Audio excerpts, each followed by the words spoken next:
Well, g'day everyone. It is the Two Ordinary Cops, and we are back again, mate. Damo, how are you? Cold, mate. Cold. It's I'll whinge about it to the day's end. It's just bloody freezing, but that's all right. That's all good. We're going to get a heap of rain again. Not that we need it, but that's all right. How's Yeah, Brizzy, mate? yeah, mate. It has been a little bit colder, but not as cold as you because I was down there on the weekend.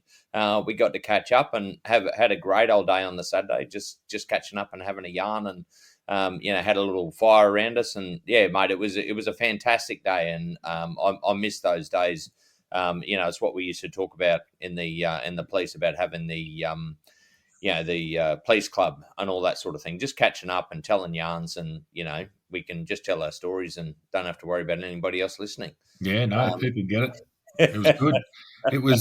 It was an excellent day. Actually, we just sat around having beers, and it was very good for your mental health, Shilty, which segues beautifully into today's episode, I should say.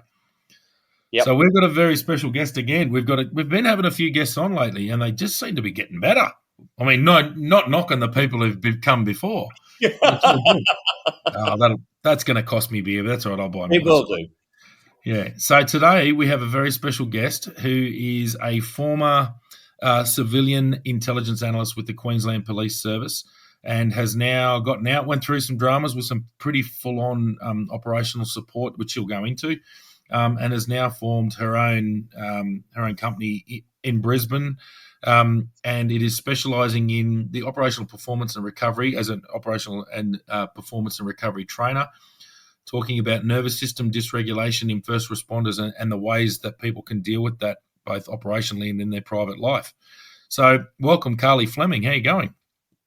Thank you very much. Thank you both for having me. I'm very well, thank you. That's all right. How did I go with the introduction? Did I get it wrong or right? No, you did amazing. It was a bit of a tongue twister, wasn't it? There we go. No, that's good. That's good. So, Karlie, thanks very much for coming along with us. We're right into this a bit because the Northern Territory obviously has civilian staff, but they're not really interlaced within the operational world. They sort of work in forensics and obviously lots of admin roles and things like that. I know a lot of other jurisdictions really do use non-sworn staff in a lot of operational support, which is a little bit new to us. So I think what we'll do is, once again, as we said off air, this is your show. So do you want to take us through your career, what you did, and then we'll roll into how that affected you, and we'll sort of talk about how you ended up where you are now. Yeah, definitely. So initially I wanted to actually be a police officer myself. I had a pretty clear vision of what I wanted to do. So I wanted to have a degree behind me before I applied for the service. So I went in and I applied for a Bachelor of Criminology and Criminal Justice and a Bachelor of Human Services, majoring in Families and Youth Justice. That was a 4-year degree. So at the end of that degree, I ended up getting a placement for 3 months with the Ethical Standards Command in Brisbane. Worked there for 3 months, absolutely loved it. The people were fantastic. And then once I finished, during that time, I applied to join the job. I think it was in my last year of uni. But unfortunately, I ticked on the application form that I had asthma. So they made me go and do a bronchial test, which is a specialist test to make sure that I passed, that I could pretty much put up with all the training. And I failed that bronchial test, which means I had to wait for 2 years before I could apply again. So I ended up finishing uni and I applied for an admin job with ESC that came up as an AO2. And I ended up being offered the AO2 role, as well as on the same day I got offered an AO4 role with probation and parole. But because I really wanted to work with police, I took the AO2 thinking, no, this is going to be my foot in the door and I'll learn as much as I can before I apply for that second time. So I worked in ESC as an admin officer, worked in honours and awards, and a couple of years after working in there, my dad ended up getting cancer and had a pretty horrific cancer battle and subsequently passed away. And during that time, I was made to see a human service officer, so the HSOs, who were psychologists. They were absolutely fantastic in their support. They came to the hospital, supported me through that entire process. But then when I applied for the second time to join the job, I ticked on the form that I'd seen a psychologist, which meant they had to give me write a report. They wrote the report, and they showed me, like, I read it, it was fantastic. They said, this will just go for you. It shows your resilience. And unfortunately, there was one line in there that said I suffered from periods of down mood and sleepless nights. That got me rejected again. So I thought if I didn't have periods of down moods and sleepless nights after going through kind of losing my dad, who was my best mate, I'd be a psychopath. So I was pretty cranky about that. So I thought, all right, I've given up. It was 4 years worth of trying to get in to become a police officer. So I thought, all right, what other avenues can I try where I can still work very closely with police and on investigations? So I applied for an intel role as a civilian, but because I wasn't sitting in an intel role, I couldn't do the intel training. But I couldn't do the intel training unless you were in an intel role, so it was a bit of a catch-22. So I decided to go and apply to do some practical placement work or shadow work with the behavioural specialist unit. Have you guys heard of that? Did you have anything like that? Yeah. I have heard of it, but we certainly didn't have one up there. It was no. Yeah, right. So civilians, it was just police, 2 police officers in there who did an incredible job. Civilians weren't able to work in that unit, but I ended up getting it approved and did some voluntary work in there just after my shift ended. During the day, I'd go down and do some work in there and help them out, so that I ended up getting some intel training, I guess, from them. And that allowed me then to apply and win an intel role in the Child Protection Offender Registry unit. And that was in the Child Safety and Sexual Crime Group in Brisbane. I love that job, but the nature of the work, I was in there for 5.5 years, and probably around that 4th year in there, the job started to get to me a little bit. So it was pretty heavy content. So in that role where, you're doing risk assessments and providing intel support to the case managers who are working with sex offenders, high risk sex offenders. So I saw some pretty horrific jobs when I was in there. Worked some pretty horrific cases, and some that still to this day have stayed with me. And I guess in my 4th year in there, I started to develop some health issues. I started to get these chest pains that were starting, and they thought I was having heart attacks, that were happening, but it ended up just being just such a severe, I think, nervous system dysregulation. It was shutting down my digestive system, and it was affecting my heart and my chest. I started getting these repeated flashbacks of jobs that I was working. One in particular, there was actually 2 child death jobs that I worked that were pretty traumatic, just to read through. So I can't even imagine what the police on the road and actually who had to deal with the victims, or the scenes, and the offenders. I can't even imagine what they had to go through. So yeah, those jobs stayed with me and ended up pretty much, I guess, through vicarious trauma. I ended up developing like PTSD from the job. But interestingly, at the time when I was in it, I didn't realise it, that it was affecting me so bad, because I loved my job and I didn't want to be moved from that unit. So I was someone who pretty much went to work. I had a smile on my face most of the time. I was a pretty happy-go-lucky person, and I think I masked it pretty well. And I also didn't think that because I was in the office and I was a civilian, I didn't think I was warranted to have those feelings. I didn't feel like it should be affecting me that way. And was I weak? Could I just not put up with this job? Could I just not cope with it? So I didn't really speak up either, which in hindsight I probably should have. So, but I guess you don't really realise until you get to that breaking point sometimes that you're heading down that track.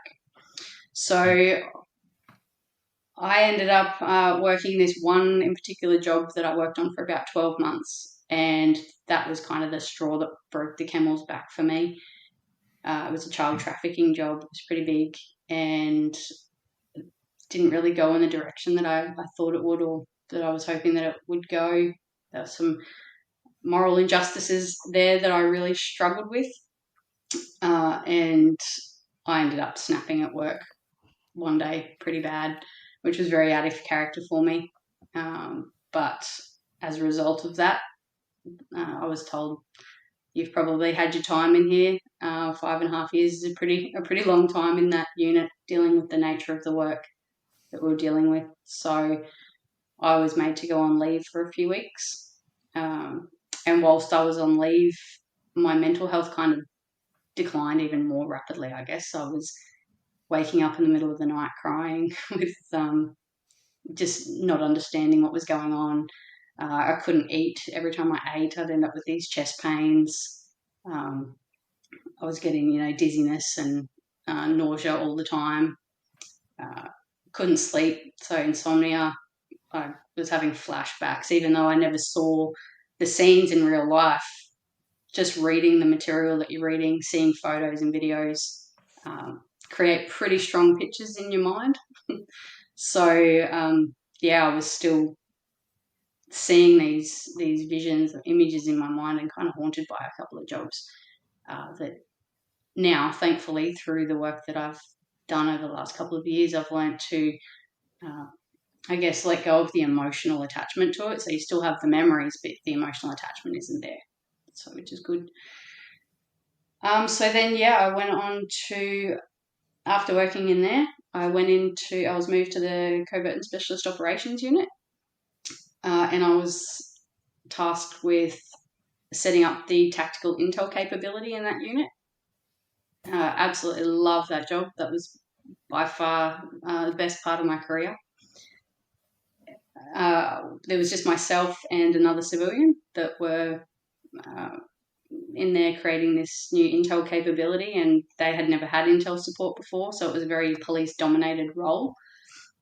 But after a couple of days in there, getting to know everyone, and they started to trust us, it was good. So, we developed this intel capability that ended up being quite big, and I was in there for 5.5 years. But unfortunately, just the high,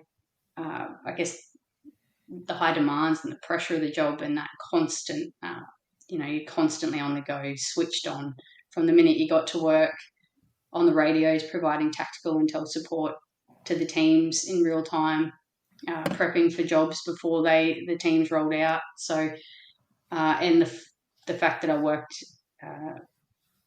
for the unit that I worked in, I wasn't able to tell my friends or my family where I worked or what the nature of the job was that I worked.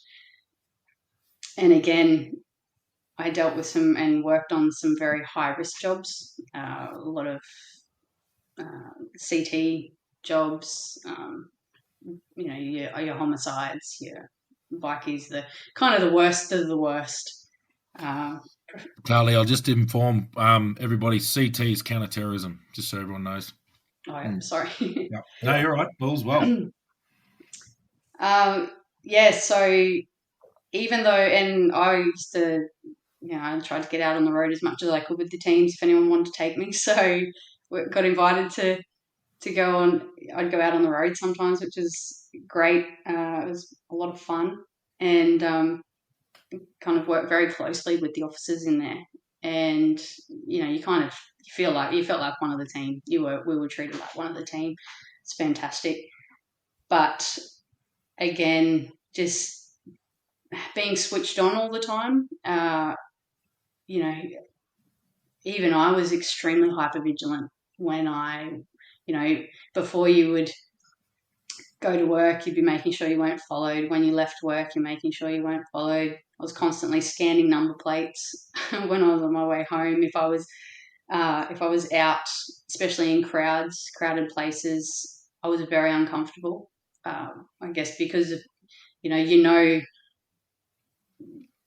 a lot more than what the general public know, and we would be constantly scanning jobs every day, like all the jobs that were coming in. We'd be scanning what's called CAD, which is our computer-aided dispatch. You'd be scanning all the jobs coming in, so you're aware of what was happening in your local area, as well as working these big jobs as well. So it was very hard for me to switch off, and even as a civilian, even though I wasn't on the road as a police officer, even as a civilian, I struggled switching off. I was constantly thinking worst case scenario, because as an intel analyst, that's what you did as well. The what if this happens and what if that happens, when we have to prepare for it and, be ready for it. So that hypervigilance and that situational awareness over time really started to affect my personal life as well. So when I would come home from work, I couldn't really enjoy time with my family without thinking about work. I'd be constantly thinking about the jobs that I was, I had to prep for the next day, or wondering how that job was going that I just worked, the day that I had worked prior to coming home, and you couldn't talk to anyone about it. Yeah. So, you just kind of keep it to yourself, seeing stuff on the news, and you're like, oh yeah, working that one, or I worked that job, and oh, if only you knew, it was kind of that thing. But it actually started to affect my parenting. So I became a real helicopter parent. I pretty much got banned from even going for scooter rides with my son and my partner, because it was, I was called the fun police, because I was constantly thinking worst case scenarios. Oh, he's going to get hurt, he's going to do this, what if he gets hit by a car? Because that's the stuff that I'd read about, that's the stuff that I'd seen, and they're the kind of jobs that I work. So I think that in addition to, I had a lot of death in my personal life from an early age. So I had a lot of trauma growing up through the loss of loved ones. So I learned at a very young age that people you love die, and had seen a significant amount of death. So from having that exposure to that from a young age, and then going in and working in the field that I worked in, it kind of all, I think, it was that accumulated kind of trauma that started to really affect my nervous system and the way that my brain was wired, constantly looking out for threat. So yeah, when it got to a point where my partner and I was saying, this is it's overbearing. You're just always catastrophizing the worst case scenarios. You need to just chill out. And I'd be getting really irritable, like quite agitated, really easy. And yeah, my moods were, pretty bad, mood swings. And so it really started to change the way that I was, as a person. And I started to realize that there was something wrong. And then after a few years of that, I had some pretty horrid heart episodes again. So I started getting these chest pains, different to what I had when I was working in C4. But these heart episodes started hitting me, and I had one when I was at work, one shift, and there was nothing stressful in my mind. I was just working a normal job, and started to, feel really nauseous, and my whole body went cold, and my heart rate went through the roof, and I thought I was going to pass out, so I had to lay on the floor. And all of a sudden, my body just went into this shock mode. I couldn't stop shaking, and ended up having to get the ambulance to come and get me. And they thought I was having like a heart attack. Just my heart rate had gone through the roof and they couldn't get it down. And they couldn't get me off the floor because my blood pressure had dropped. And so it was these real physical symptoms that were happening in my body. So I had every test under the sun. Nothing showed when I went to the hospital. And then I was sent to a cardiologist. So ended up being under the care of a cardiologist, and it took 4 years. I was under the care of a cardiologist, and they couldn't find anything structurally wrong with my heart. But I'd been having these episodes over a period of, I think it was every, 12 months, then it became 6 months. So finally, this cardiologist said to me, I think that you have an autonomic nervous system dysregulation. And I'd never heard of that, so I didn't really know what he was talking about. And he referred me to another cardiologist to get a second opinion. And this second cardiologist had said that he was baffled because everything was showing in that my heart, like when I'd have the ECGs, when these episodes would happen, that they could see that there was something happening to my heart, but they couldn't figure out what it was, and they couldn't diagnose me with anything. And he was the second one that said, I think you have an autonomic nervous system issue. And he said, we can't do anything medically with that. So I was like, okay, cool. So I ended up going back to my other cardiologist, who was fantastic. And they sent me to a specialist. There's a specialist clinic that does look at the nervous system, and they can actually diagnose you. But I was diagnosed with POTS and cardiogenic vasovagal syncope, which is essentially just that your blood pressure can drop and your heart rate can increase and you can pass out.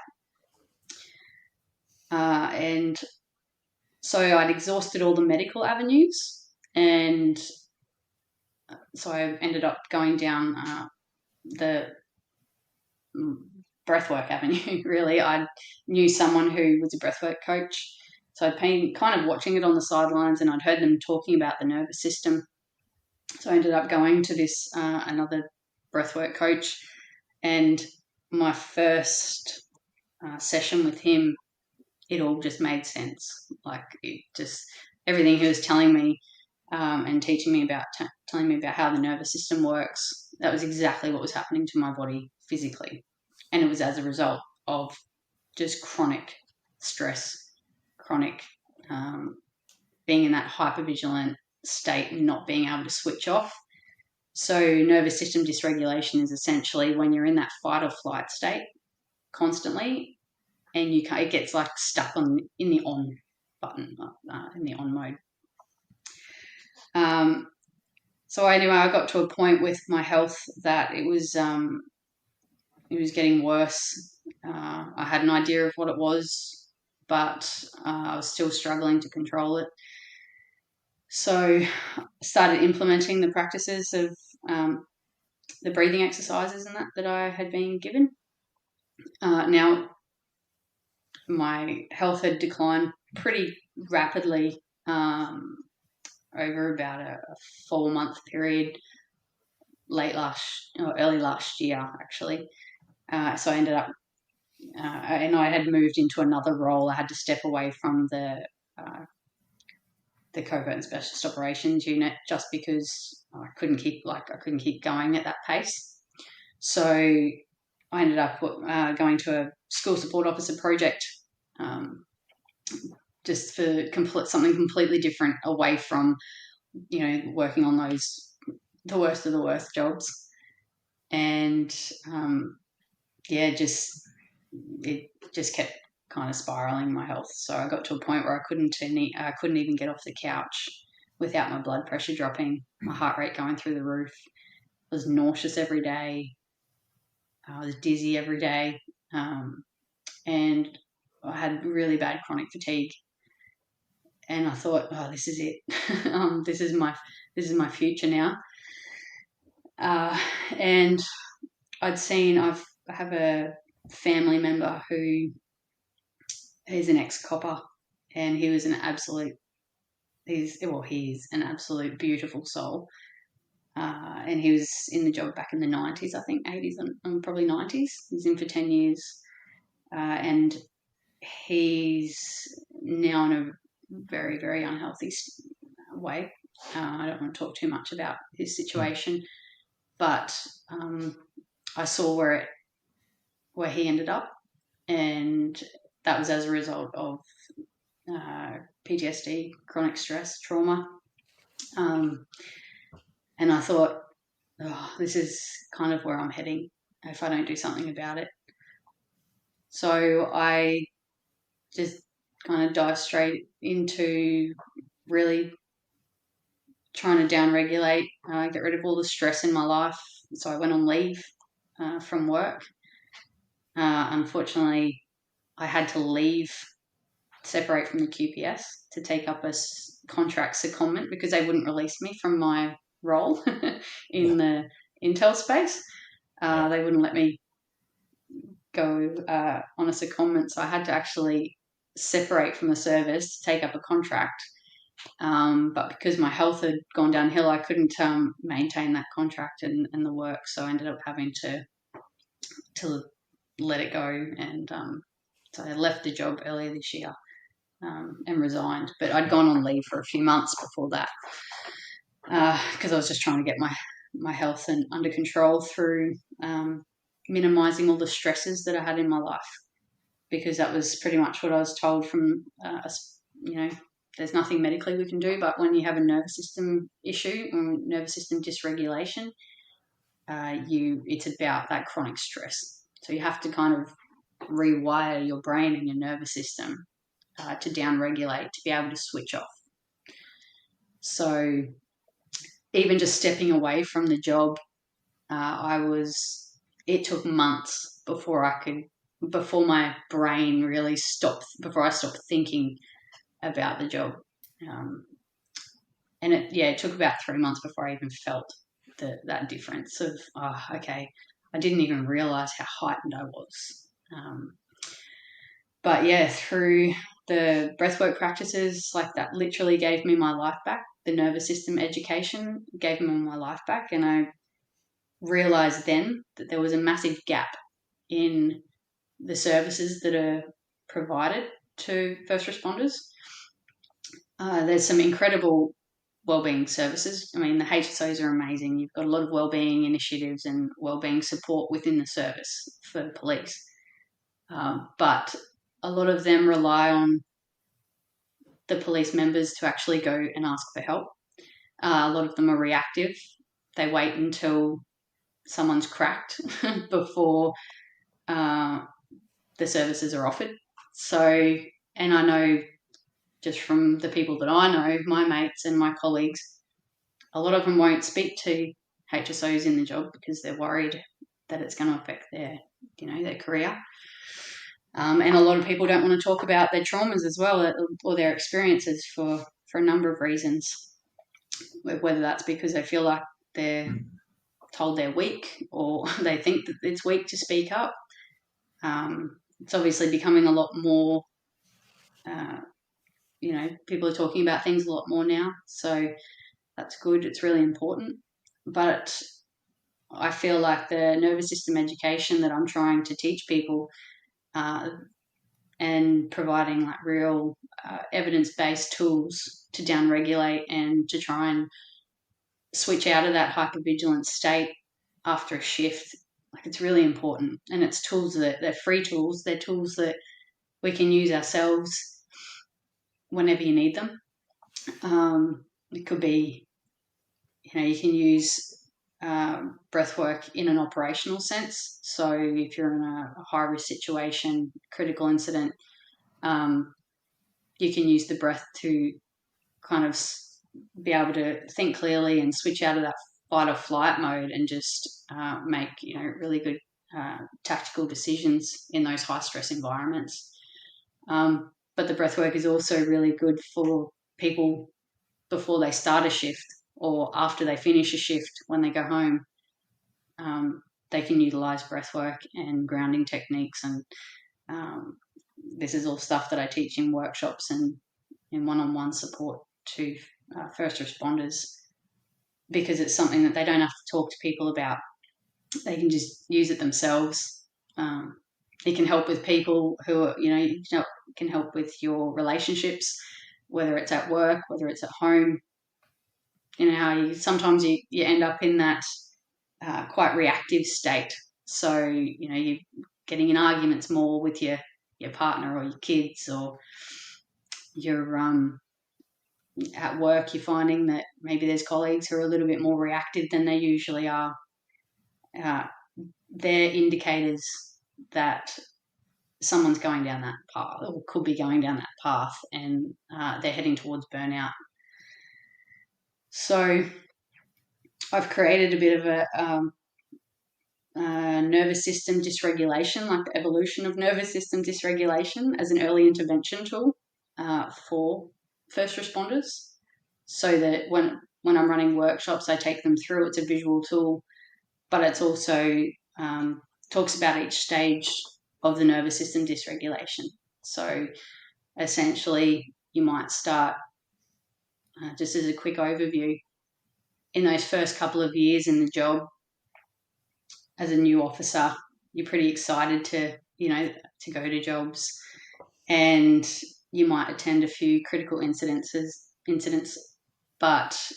you're in that hypervigilance state when you're there, which you need to be, that situational awareness, which is really important. You activate your fight or flight response, your fight or flight response when you're there. But when you finish that, at that scene, or when you finish your shift, you can switch off. You can still go home. You can still enjoy having dinner with your family or your friends, but you can switch off. And that's the important part, that nervous system. You're supposed to have that balance between being able to switch between the fight or flight response and the rest and digest state. But unfortunately, after years of being in the job, some people get stuck in that chronic stress state, which is your fight or flight. So after, say, about 5 years, you might start to notice that hypervigilance is really kind of staying with you. And when you go home, you can't switch off. You might find you go to a restaurant and you have to sit at the back of the restaurant because you need to see the exits and, people coming and going from the restaurant. Or you might be sitting on a train, and I know a lot of coppers, I even used to do it as a civvy. You go and sit at the back of the train so that you can see everyone coming and going off, off the train, because you had to know who's on that train with you in that carriage. So after a while, when you start to notice these things, we move into that, you start getting those feelings of anxiety maybe. And that's because you're constantly in that fight or flight state. So even if you're just sitting at home watching TV, your heart rate is still going through the roof. You're over breathing, which activates that signal to your brain that you're in danger, you're not safe, something's wrong here. And that's where we can start to develop health issues. So you might start to find you're getting a bit dizzy all the time, or a bit short of breath. So you've got that brain fog. You start to get fatigued. And these were things that started to happen to me back when I was in CPAW. And these were things probably happening to me even before I joined the job, just as a result of some of the things that I'd been through in my personal life. I just didn't realise it. So when you start to recognise these things, you can see it in yourself, but you can also see it in other people. So it's a really good early warning system. If you can identify these indicators early, and instead of dragging someone over the coals for saying something, or being reactive, or having a go at someone, or yelling at an offender or whatever on the street, maybe start asking questions. So are you okay? I've noticed that you haven't been yourself lately. Those kinds of things. So if you're stuck in that hypervigilance state, that fight or flight state, for a period of about 6 to 8 years, that can then start to lead into the functional free state, which is the extreme end of the parasympathetic nervous system, which can all get a little bit complicated. So I try and really simplify it. But essentially, it's that dissociation, that state of shutdown. It's where you start to feel really numb. The feelings of helplessness and hopelessness, feeling as though, what's the point? What's the point of even being here? What's the point of going to work?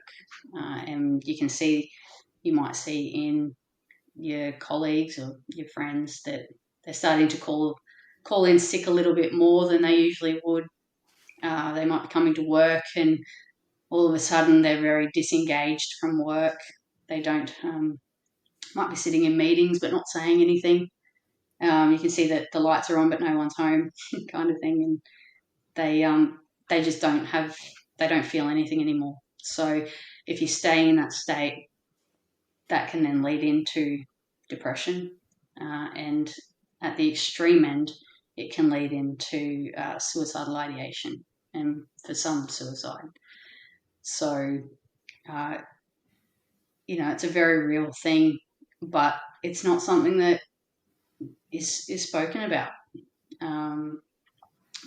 But it's very important, and I guess I want to really get my message out there that for people who are at that functional free state, who are in that shutdown state, that there is a way back, and you're not broken. Your nervous system is dysregulated, and with some help and with some tools and some strategies, you can come back from it. Because I certainly I got to that shutdown state, and it took some time. It doesn't happen overnight if you're at that, at that state, but you can definitely come back from it.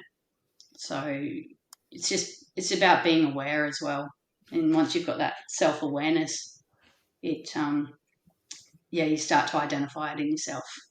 So, Karlie, so you've gone through a lot there, obviously gone right through, trying to get into police and then right through what you actually did as a civilian in the service itself. And I just wanted to pick up something. You said vicarious trauma. I'd just like to correct you there a little bit, if you don't mind, because I know you mentioned sex crimes, videos and images and stuff like that. That's not vicarious. That's you. You would have seen and experienced that stuff. And I know we had a conversation when we had a phone conversation a couple of days ago. We were talking about how I'd never had to witness child abuse material. I dodged it. It just so happened that I didn't have to see it. And don't get me wrong, lots and lots of horrific scenes, terrible smells, terrible sights. That hypervigilance was always there, but I never had to witness child abuse material. So that to me is a very traumatizing thing. So I just want to sort of put that to bed. It's like, that's not vicarious trauma. That is the worst stuff a human can see. A good law-abiding human who cares about children, that is the worst thing you can see. So that's not vicarious trauma. Other things might be, but that wasn't. And I know you were talking about, I think the beauty of what you spoke about in that civilian role is the two very different units that you worked in. So obviously that sex crimes is that very full-on, they make people very passionate, those jobs, those especially against kids. You can't not be emotionally involved in those jobs. They just infuriate you, and the people infuriate you, and it's horrible to see. But then to move into that covert and special operations role, I've never been in a covert team as such, but I've certainly been in a plainclothes, very high-paced operational team, or a number of very high-paced operational teams, utilising physical surveillance units and lots of other methodology we don't go into much, but certainly using territory response groups. So that high end, as you said, you worked with CERT, which is the police tactical group for Queensland. So we did the same thing in the Northern Territory. And to do that all the time, I remember going home after operations, and we wouldn't do that all the time. I just did it when we had an operation. So the level of what we call it, the kinetic energy involved in those jobs was absolutely off the charts, and the hours just didn't stop. There's none of this, it's 5 o'clock, boys, knock off. It was, all right, it's 2 a.m. and mate's just gone and seen his girlfriend and now he's on the move again, so we're moving. So it was go, go, go, go, go, and it just absolutely cooks you because you're operating at a very high level for a very long time. And to do that as your permanent job in a jurisdiction that's a lot bigger and has those jobs constantly, I can completely understand how that would just absolutely burn you out. Anything to add, Shelty? Any questions for Karlie there? Mate, yeah, I like. There was a couple of important things. I've actually written down quite a lot of stuff here, Karlie. You honestly, if we were interviewing you for a crime, you'd be great because you just the amount of information you let out was fantastic.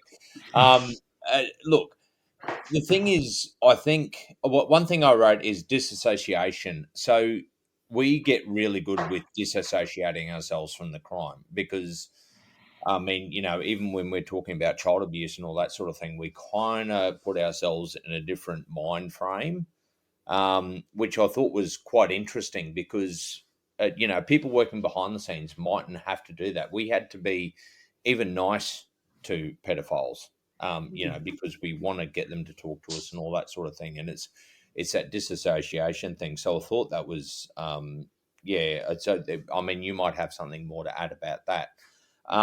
Also, the thing in saying, you can't, you felt bad because you can't have PTSD from this sort of stuff. But like Damo said, of course you can.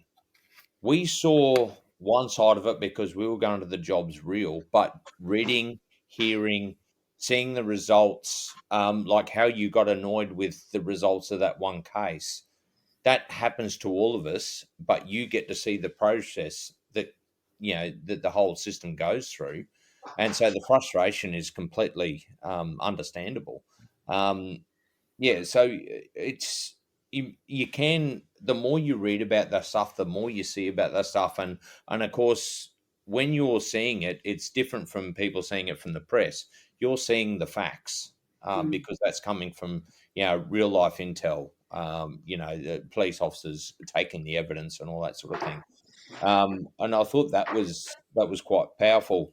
The other thing I want to back up is we spoke, I think, a few episodes about, and a big shout out to the people from behind the scenes because I think they get lost because you always see the heroes as the cops or as the lead investigator and all that sort of thing, but to actually get the end result a lot of the time is people like yourself that have been in the role. Yeah, so I think it's just the other thing I'll probably just so you can actually kick in a bit here, and I know we've spoken a bit off air about this sort of stuff, but one thing I want to mention to you in my last year, I mean, Damo says a number of times I was cooked. I really was. I was at my breaking point, and I'd been taught a few years before on how to meditate.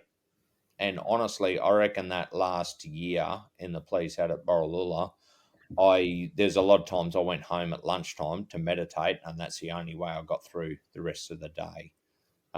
Is there anything more you can add about that? Yeah, I think so. Meditation is an amazing tool, but a lot of people struggle with meditation because they can't switch their mind off. They can't stop thinking, and other people just think meditation is crock. So Yeah, once you put the word I, meditation in I front of was anything, one of then them, Carly. I yeah, was one of them. I'm actually yeah, gobsmacked, Schultzy. That's the first I'd ever heard of that. Yeah, I don't mention it much because Yeah. honestly, I was so stressed out. I never really spoke about it much, but it was the only way I could get through the afternoon with all the stress Mm. on me. And it was somebody that was probably, not my sort of person that introduced it to me. And I tried it a couple of times and I thought, wow, holy, I can actually completely switch off. But yeah, and yeah, look, I was the last person in the world to actually consider meditation. Second yeah. last, No, mate. Yeah. It's so Carly, you made a good point there. It's like you can't switch your brain off. I really struggle to do that. I completely struggle to shut it off altogether. It just doesn't happen for me. But keep yeah. going. Sorry, we cut you off there for a bit of humour because I can't comprehend meditating. Yeah.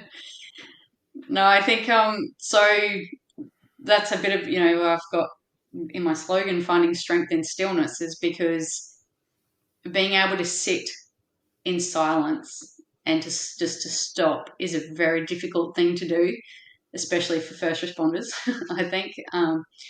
Yes. And a lot, I don't think I know any that can actually just stop and sit still. They're always on the go. They always have to be doing something. And if they're sitting there for too long doing nothing, it's like, oh, come on, this is boring. But it's so important to be able to sit and down-regulate. And so through breathing techniques, so one really good one is what's called an extended exhale. So it's just breathing in through your nose is the most important thing. So when I do workshops and stuff, it's all about identifying and being aware of how you breathe. Because if you're breathing in through your nose, that's activating that rest and digest state. And if you're breathing in through your mouth, you can actually breathe your way into stress. So for people who are stuck in that hypervigilance state and they're stuck in that chronic state of stress and they're always on the go, you'll find that your heart rate's probably sitting high, you're over breathing, and your blood pressure's probably up. So by actually sitting and stopping and consciously taking a few minutes to just slow your breathing down, you can't tell your heart to slow down and you can't tell your blood pressure to lower, but through breathing exercises, you can physically do it.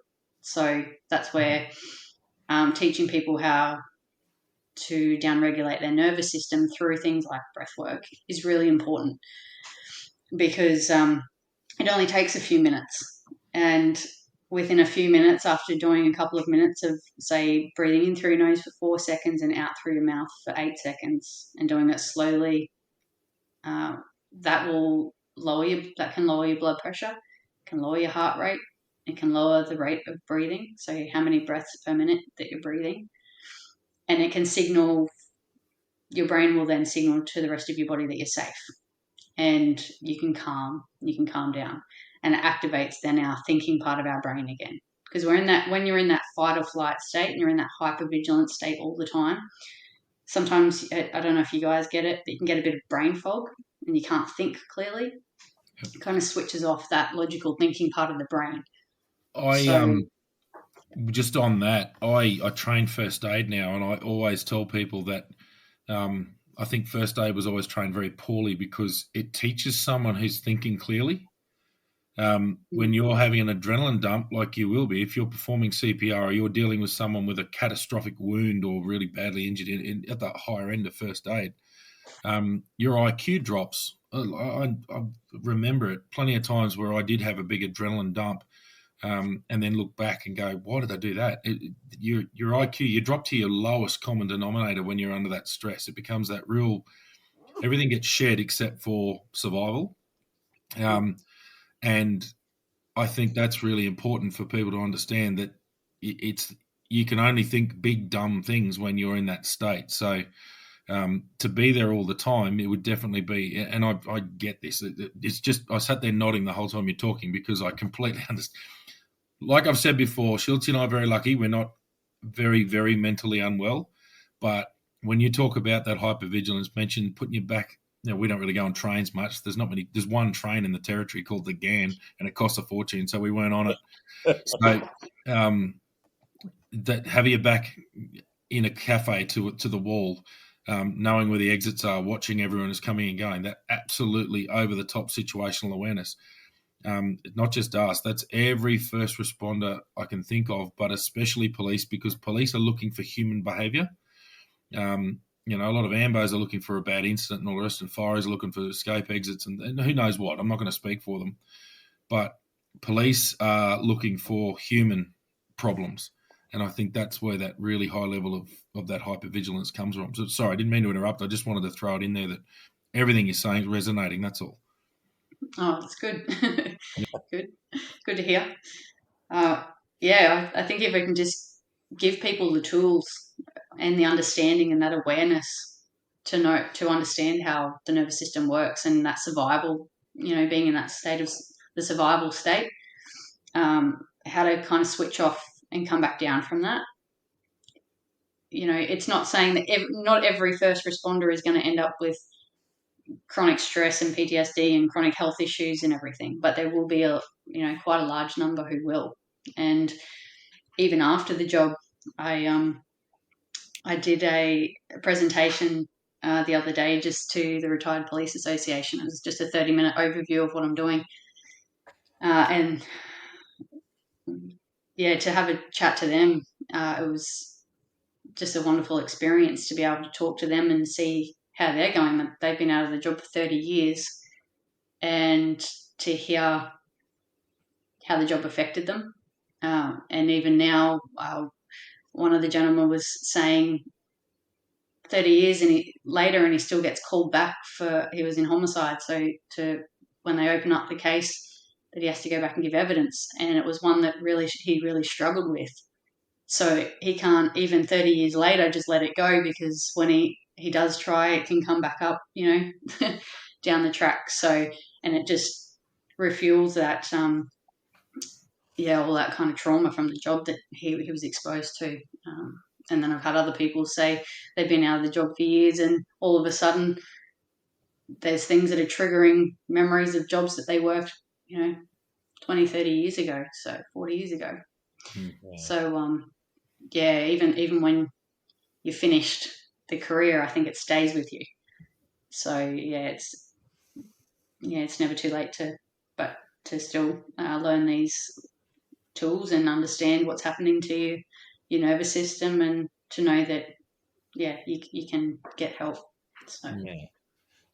One thing, actually, I just want to add in there, and you talked about brain fog, so of course, when you get the adrenaline dump and all that sort of stuff, one of the things that I struggled with towards the end of my career, and Damo, I've always have spoken about this, was the time that I had a guy running at me with a tire and screwdriver, and basically everybody else panicked, running away, and I just, as calm as anything, just turned around and gone, I'm just going to have to tase this guy.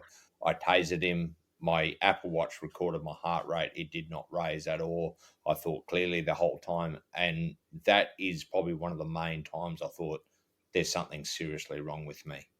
And I remember it was after Damo and I had a beer together, and I just said to him, I said, mate, I'm fucked. I didn't have a reaction. And that is, I think, one of the things that as you go through your career, you get to. So you kind of get through that position when you get the adrenaline dumps and you can't think clearly, and then you just get exposed. You get desensitized to all the drama and all that sort of stuff, that you actually I think maybe too calm. I'm not really sure, but yeah. Have you got any thoughts on that? Yeah, I think, I guess it depends if you're extremely calm because you've been in that situation. I don't know that you're trained to, from your experiences, that you're okay in that situation, or depending on what else you were feeling, there may have been indicators there that you're in that functional free state, that you were in that state of, you'd been operating at that heightened chronic state of stress for so long that your body had burnt out, and you just physically you couldn't react to it the way that you would have. So over time, you just get to that state where, it's that shutdown mode, and your body's just cruising because you can't feel anything. And with that, Shilty, as well, I know that you've also spoken to me about times where you get inappropriate responses to, like, when I say inappropriate, I mean there should not be no response to this, but you still get some kind of reaction. I know we've spoken about sometimes you just wake up and all of a sudden there's just your heart's racing a million miles an hour, and there's a problem, but there's not a problem, and it's what's wrong with me? So it's it would all be part of it. I think it is very well. I've never really heard. Obviously, I'd heard about breath work and how it does just. I heard something about the vagus nerve. It stimulates the vagus nerve and allows it to regulate. But I'd never really heard about the nervous system dysregulation and how to re-regulate it. So that's been really interesting. And I think what we're talking about and what you're saying is really going to resonate with all your first responders, and also a huge crossover into defence personnel as well. Operating overseas for a very long time at that heightened state, and then coming back, and all of a sudden, I know there's a lot of complexities to these things. It's not all just It's not all just the fight flight system being overstimulated, and then as a result, this nervous system dysregulation kicks in. But I think it's a massive part of it because it does make you feel so out of sorts. I know that my wife, when we first left, I came back and you talked about how it took 3 months before you even realise you're not at work anymore. My wife said to me, I want you to have a month off. I don't want you to do anything. I just want you to chill. Just hang out at home, have a beer in the afternoon, just chill out. I could not do it. I'd go and look in the fridge. We didn't have milk. I was going to have a cup of tea. It's like, right, I'm going to Dorrigo. Where you go? It's an 80-kilometre round trip to get a bottle of milk. It's like, just stop. Just calm down. It's like, no, I'm going to Dorrigo. I've got to do something. Got to go. Go. I'd come straight out of the Emergency Operations Centre for COVID. It's not frontline operational policing, but I'd gone from that into there. And believe it or not, the operations cell of COVID was actually way less stressful than the job I had before that. So, and it was very, very stressful. So all of a sudden I've hit a farm where cows moo and grass grows and not much else was going on. And you talked about that 3 months. It took me about 6, and I called it inertia. It's like psychological inertia. I had so much inertia, it just took time to stop. You couldn't slam them. There are no brakes. You've just got to let it stop spinning. And that took a long time. And then I think when I realised that mine was regulated, it was about November that year, so I'd been out for about 11 months, or longer, 12 months, nearly, where I went on a Bali trip with the boys, and they were hyperactive. And then that was then that I realised that I used to be exactly like that, and now I'd wound right down. So that was another really good point there, that people are going to have that feeling when they sort of separate. But unless you had something more, I was going to say, do you want to sort of talk about what you're doing now and promote your business, give yourself a bit of a plug? Yeah. Thank you. So it's very new. It's a very new business because I'm trying to manage my own stress levels and my own health. I've come a long way with my health, but even good stress is still stress on the body. So that can still trigger some of my symptoms. But so I've started the Wolf Wellbeing, and primarily I'm working with first responders. So I've run a couple of workshops now to a couple of policing teams, and they're 4-hour workshops, and they go through nervous system dysregulation, breathing techniques. We touch on the indicators, the early warning signs, talk a little bit about PTSD, trauma, all that kind of stuff. I also work one-on-one with people doing breathwork and nervous system education. Although I am primarily working with police, I also have a company that's just started using me to a corporate company who have been using me to work with their staff. So people who are working in high stress roles, even as managers, they're still struggling with these chronic health issues that are starting to kind of rear their heads after they've been in these stressful jobs for long periods of time. So that's what I'm doing at the moment. But my goal is to really get into that first responder space. Hopefully I can get in and do education and training packages so that people either in whether it's policing or the firies or paramedics, I can help train people in this area so that or recruits before they even come in, so they have that nervous system regulation before they even join the job, so they're aware of it. That's where I'd love to be, working in that first responder space. So it's kind of what I'm doing at the moment, and we'll just see how I go. It's pretty hard getting in, getting into the government with finances and stuff. So trying to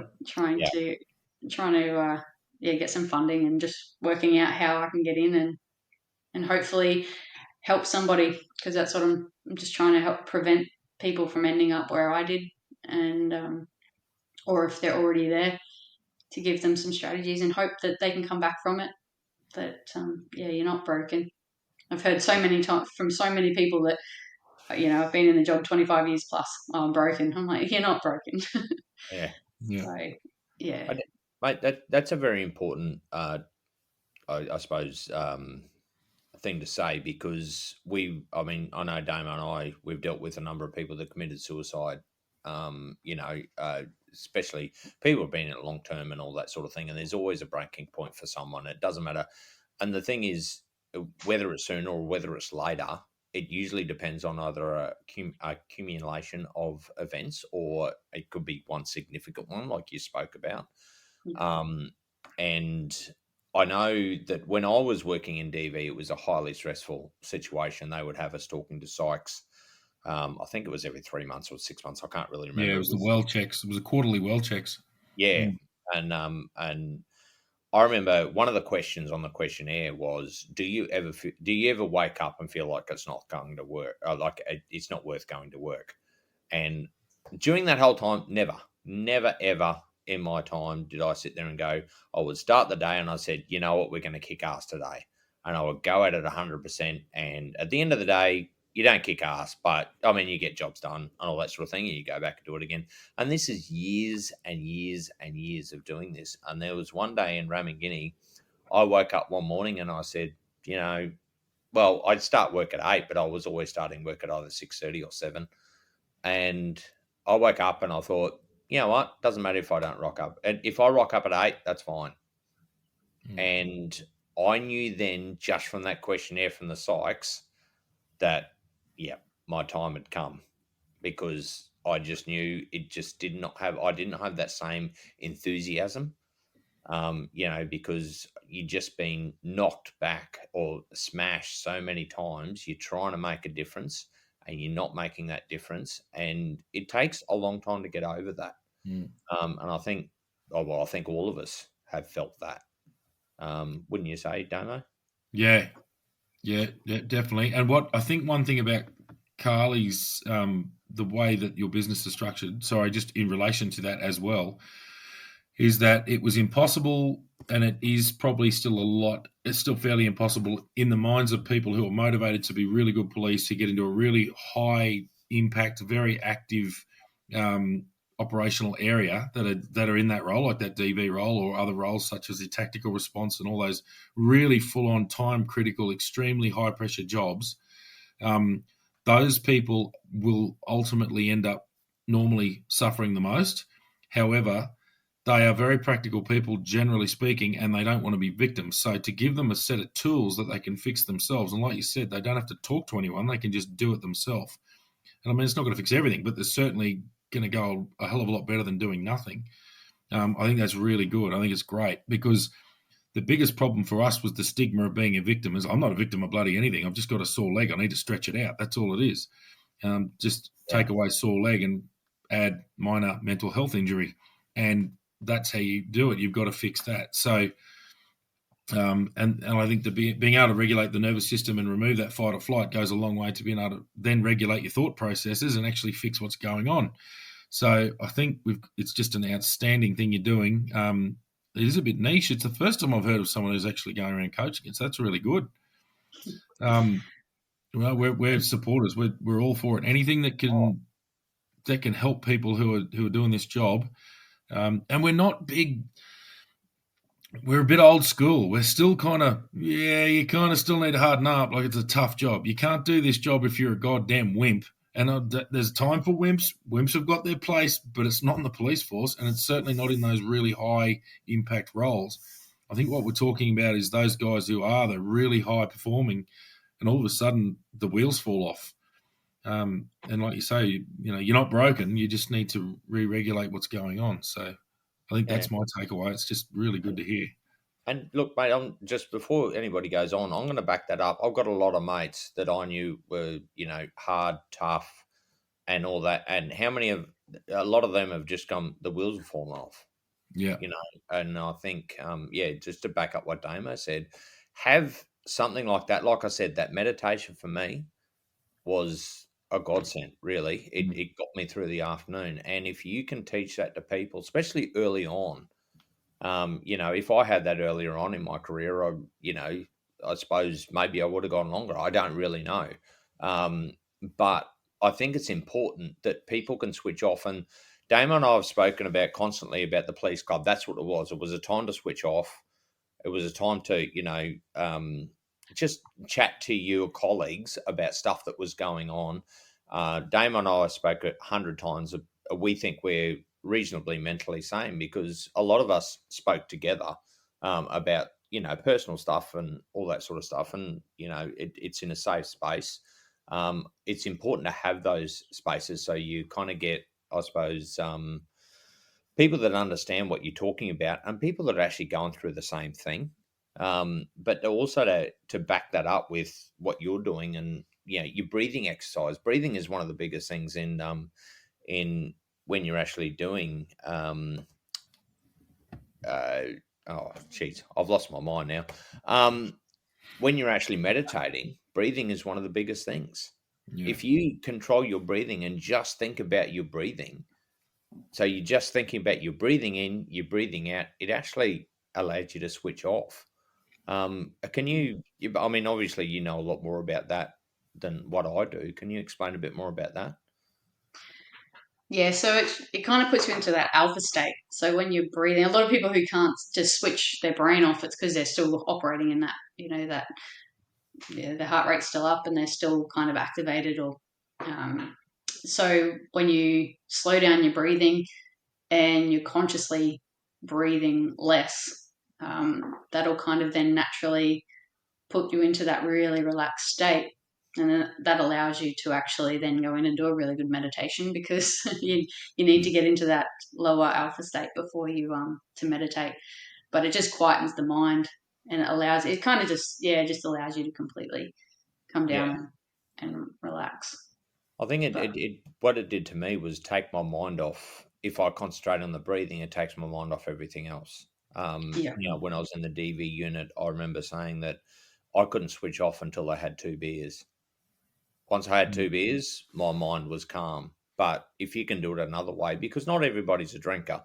I mean, not that we're promoting drinking, but it was just for us, a lot of the time it was a way to switch off. But if you It was can do more the social aspect too. It wasn't so much the alcohol; it was the social aspect of it, and just that take the edge off and then have a chat. It's probably, of course, there'd be other ways to do it, but for us, there was something about that. It was just the other thing is the territory's a bloody hot place, and it was nice and cool.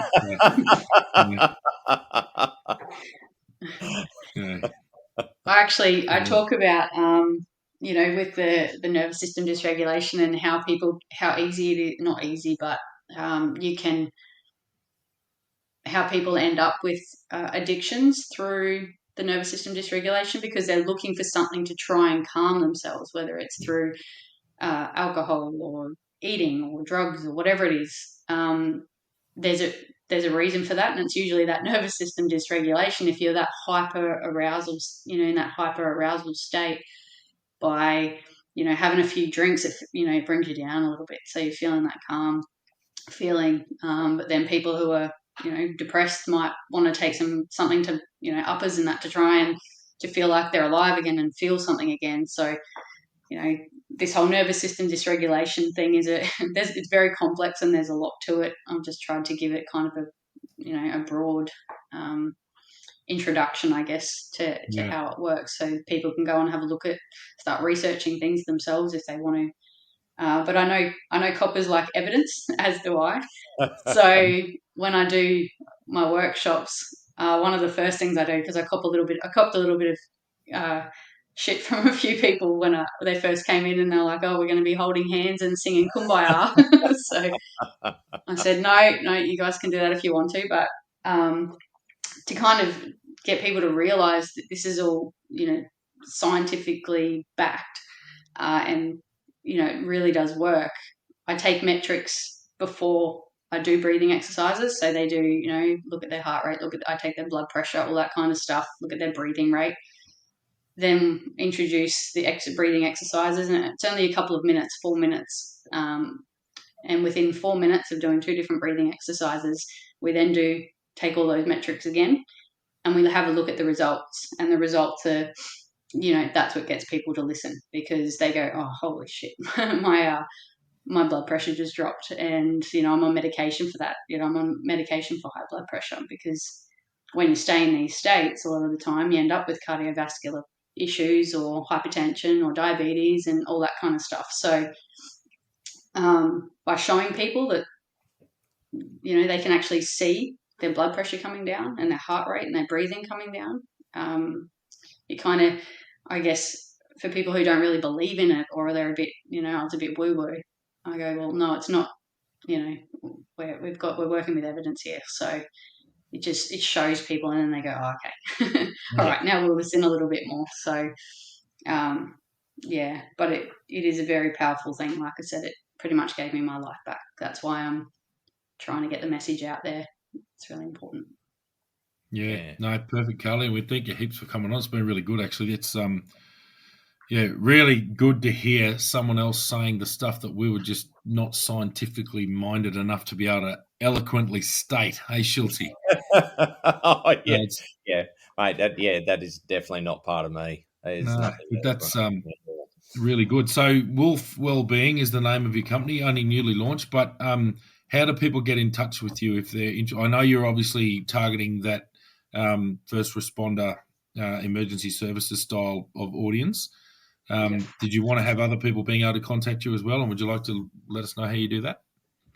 Yeah, just Instagram or wolfwellbeing@gmail.com.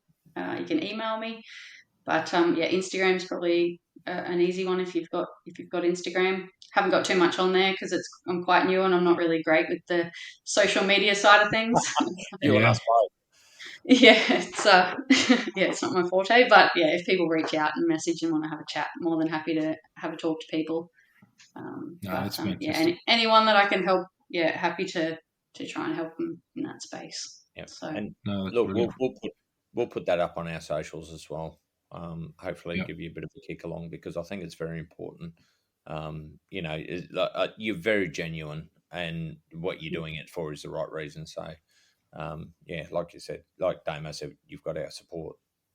Thank you very much. I really appreciate you both having me on. On a really serious note too, just before we move on, is quite full on. During your entire operational time, did you ever see anyone stuff up and up where you think they had a carton of the week? That you can mention, Karlie. That you can mention. Obviously, the covert and that side of things, probably not. But I do have a doozy, but don't know if I can. Everyone says that. Everyone says to me, "Oh, I got some crackers, but I can't tell you." It's like, why not? You can generalize it. You know how we get away with it, Karlie? We just sit there and go, I heard this story once. Here's a story. All right, I might be able to share a little. I might be able to give a little bit. Yep. Look, let's just say maybe ringing the offender and leaving a voicemail saying who you are and where you're from. Oh, dearie me.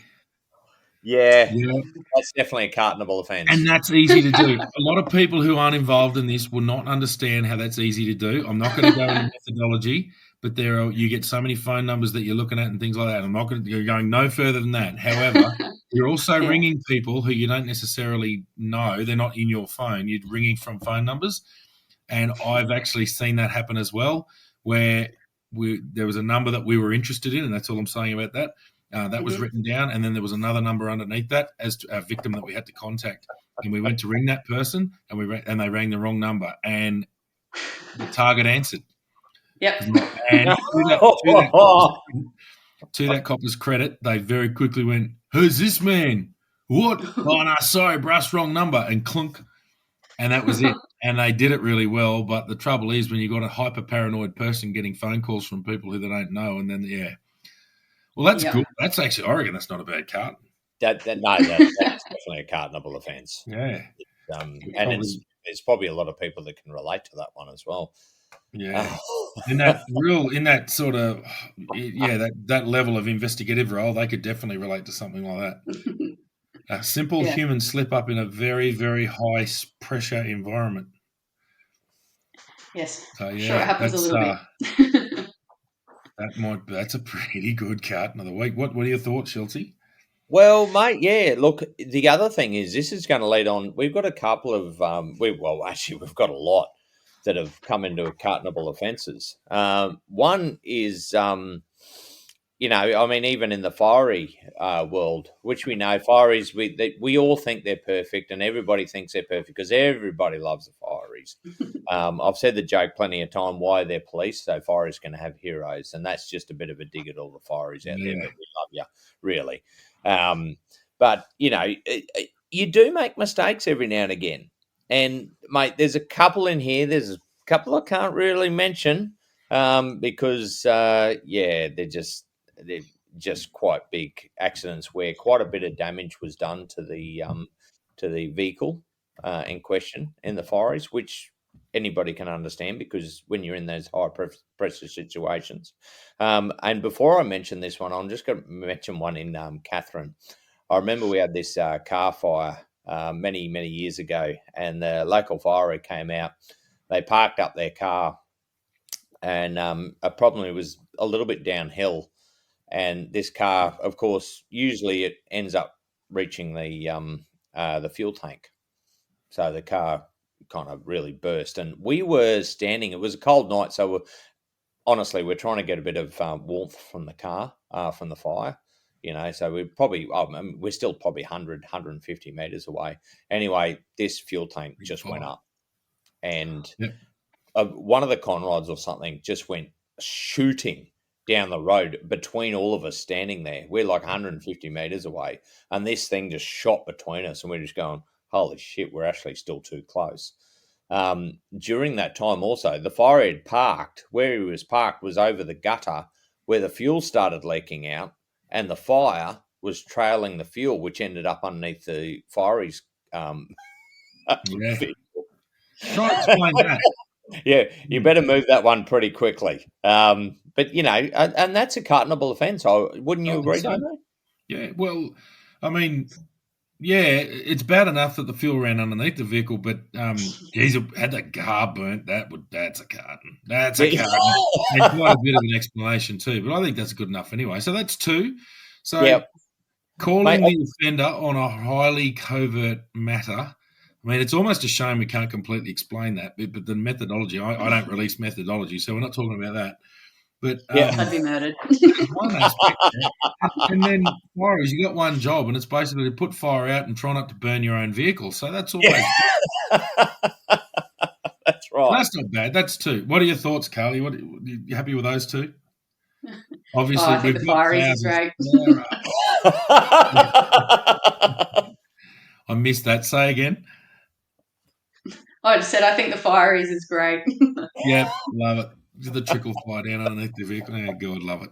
Yeah, so carton of the week, we can just dish them both out. Oh, If you're a covert police officer trying to play sneaky buggers and catch crooks, and you actually call your target, that's not real good. And if you, if you're firing a job and you set fire to your own vehicle, that's not real good either. So no. yeah, Mate, anyway. now are we going to save his carton up? I've still got about another 3 or 4 more. Oh, no, I think we save them up. We don't need more than that. I think one or two is because we're flowing thick and fast. I must admit, I've got a couple. Which one? We're going to hand it over to Carla here. Which one do you think is worse? Oh, I think or the more of a fireys. pardonable offence? Oh, I think the fireys has got to be the The- better one. I don't know. Pretty big. Well, wish I could tell you the rest of the other one, but No, that's the trouble with covert stuff. You can't say anything about it. But no, but I get that because I've been involved in a few of them and I understand exactly what went on. So, yeah. The other thing, look, Carly, one of the other things, you must have some pretty good stories about. Is there any?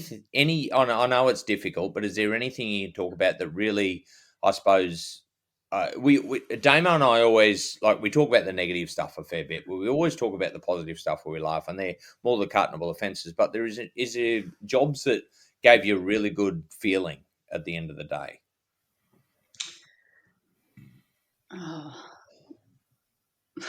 Unfortunately, I just go straight to all the horrible jobs. Not really. It was they were all. There was a lot of. I guess you felt like there's a lot of reward in what we did. So even though the nature of the work that you're working with is, pretty horrific, there was a lot of, I guess, celebrations over some of the jobs that you, once they'd finished, you saw, the outcomes, and you go, oh, well, part of that. That was, that was awesome. So it was a rewarding job. Yeah. I can't think of a specific job that had that was a positive one. I guess because we didn't not like we're out on the road where you can, help an old lady across the road or something. But Yeah. yeah, so no, absolutely loved my job, and I'm sad that I'm not in there anymore in the capacity that I was in there. But yeah, awesome career. Yeah. And I'm just going to add one more thing. The one thing I want to talk about. So one thing Damon and I are big about is camaraderie. Obviously, you felt like you were part of a team, and that's a really really great feeling. Where you can come at the end of the day and sit there and go, whatever happens, you're just working with a really good team, and I think that's. Well, for us, it was really, really important. I imagine that was really important for you as well. Oh, so important when you've got, when in the intel space, you kind of you've got a command that owns you, so you're an intel command, and the intel teams that I worked with, and the people that I worked with, they were so we had sworn and civilian intel staff. So whether you're a police officer or a civvy, it didn't matter. You were still an intel team, and the teams I worked with were incredible, beautiful people, like incredible people, all very passionate about their job, put in 110%. And the units that we were then hosted by, so we'd go and work for support units. The officers in those units just made us feel like, well, for me personally, I know some people doesn't happen to everyone, but I was always made to feel just like I was one of them. And the support there was brilliant. I had some fantastic managers. But being able to talk to the guys and have that support when you needed it was really important. So yeah, And it's such an important role. Just before we wrap up, too, just a lot of people outside the police, everyone sort of gets a cop. They see a police officer. Most people, when you say police, they picture a highway patrol vehicle pulling over to give you a ticket for doing 63 in a 60 zone. That's not really so much more than that, obviously. The intelligence side of things is really that research into your target, and I'm not going to go into it, but basically it gives you lots and lots of information to work on. As an operational detective sergeant running a team, I relied on so much intelligence to get back. My guys were really good. They knew a lot anyway. But then when we got intelligence support, I go, all right, and I sort of had used intelligence before, so I was like, right, can we get profiles run up on these guys? And then the product we got back was beyond my wildest expectations. And to be able to present that out to everyone, go, right, here's all this information. I remember my guys looking at it and going, holy shit, this is like CSI with that chick with too much makeup. We got all this information. Like we would never have dreamed of this. We might have found them on Facebook or something, but this is unbelievable. So yeah. the only problem with being public talking about intel and covert operations is you can't say anything. There's so much operational methodology that's protected there that I will never say it. I'll go to my grave. I will never, and I'm not a copper. I can say what I like, but I'm on no obligation to hold back information. But I'm not going to ever release that methodology. But it's incredible what you can get from people who know what they're doing. Yeah, it was really, really good. And it's all people, and there's, like I said, we gave a shout out to those people behind the scenes, and Karlie, thank you so much for coming on, because I think it's important for those people behind the scenes doing all that sort of work. That's so important. I mean, that, like I said, sometimes you might see the sergeant and they're the hero on the screen, but it's everybody behind the scenes that actually gets that result. And I know a lot of those heroes would say exactly the same thing. When they will give thanks for their staff, because they couldn't have done it without people like yourself doing that high level. And like you said, it's just as stressful as being a police officer, because you're constantly on guard and constantly trying to find stuff out, and because you actually morally you want a good result, so it drives you to do that. So for everybody out there that that does work behind the scenes, thank you very much. It's it's a massive help, and we couldn't have been as good as we were or as seen to be. It's a team effort. Somebody always gets usually the bosses. They all get the the high fives and all that sort of thing. But it's everybody that does the work behind the scenes that actually gets the result. So yeah. Well summed up. Anything to say? Anything else, Karlie? You happy with that? No, I was just going to say if there's any civilians listening that are struggling as well. I think they probably don't, maybe a bit like me, don't realise just how much of a toll the job can take on you. So just be aware of it, have some self-awareness, and if you need help, just reach out to your support networks and your friends and your family. And I think like even, your comms operators and admin staff, the station clerks, a lot of the stations, the front counter admin people, like they do an incredible job. So there's so many civvies out there as well who I guess probably don't realise just how much the job can get to them as well. So definitely, that's probably the only message I just wanted to leave with. Yeah, and look, just for anybody listening, a lot of the time we used to get our interviews transcribed by admin staff, so they hear everything, that we've spoken to about to offenders and victims and all that sort of thing, and hearing it, and I've spoken about it. Like sometimes we visualize a lot of stuff. We're in the middle of the action, but hearing all those senses can trigger, depression, all that sort of thing. So and get in contact with us, or through you, Karlie. We'll put your stuff up on our socials and all that. So if you want to reach out, please reach out, because I think what you're doing is admirable. Absolutely. Thank you very much. Thank you both for having me on here. I really appreciated it. It's been lovely having a chat. Oh, good. It wasn't too nerve-wracking, was it? Sorry? It wasn't too nerve-wracking, was it? Oh, a little bit. Glad it's over. I just hope I made some sense. We're so intimidating. But that'll do us. We're done for another legends. Week. And we're done for another week, Shelty.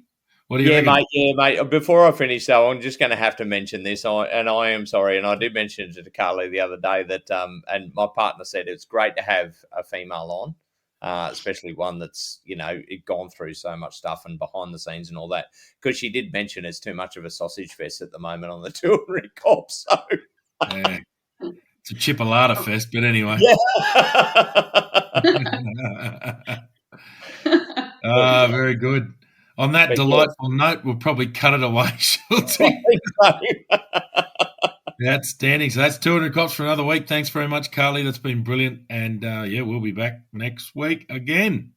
Yep, we will. Guys. And stay on, Karlie. We'll have a chat to you afterwards. And to everybody else, we'll see you next time.